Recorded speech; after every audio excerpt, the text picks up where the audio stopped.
Hi guys, so I'll be presenting September Tomatoes by Karina Borowicz.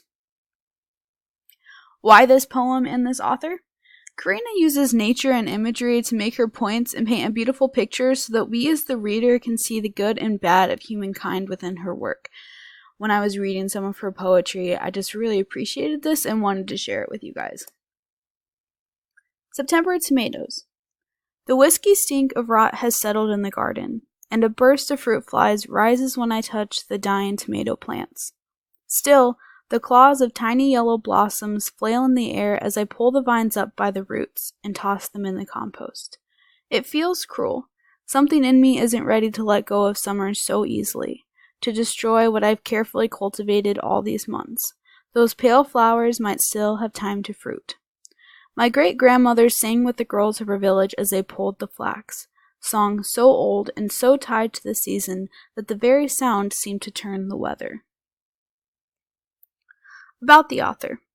Karina Borowicz's age is unknown, but she is still living. She was born in New Bedford, Massachusetts. She obtained her BA in History and Russian from the University of Massachusetts and her MFA from the University of New Hampshire. She then spent 5 years in Russia teaching English and translating poetry from Russian and French.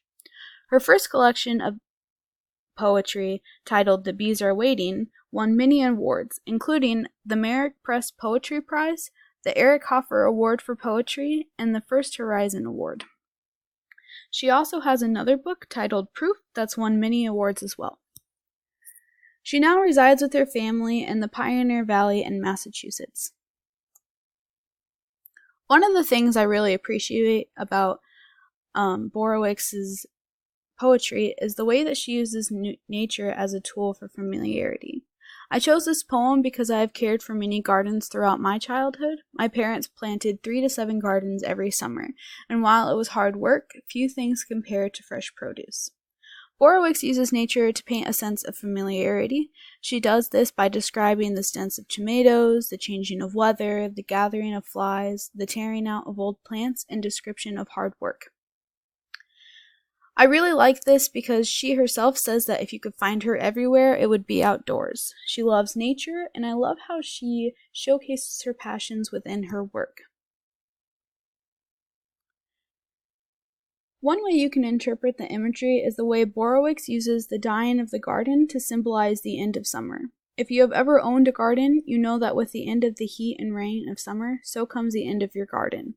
The depiction of her cleaning out her garden and the smell of rotten fruit paints a scene of time passing. We see this in the way that she says, "The whiskey stink of rot has settled in the garden, and a burst of fruit flies rises when I touch the dying tomato plants." Another way we can interpret imagery is the way Borowicz shows how sometimes it's hard to get rid of things we have worked so hard on, especially if we aren't sure if they have had enough time to develop. This can be applied to many things in life, but particularly relationships. She says, "To destroy what I've carefully cultivated in all these months, those pale flowers might still have time to fruit." Here is another poem by her titled Morning Routine. Feel free to pause and take the time to read it. This and her other poems read simply and smoothly, but also explain a deeper message. She used description words such as daylight, snow, ice, sky, flakes, water, and many other variations of words in nature to show us meaning and paint a scene. Here are the works that I cited. Thanks for watching.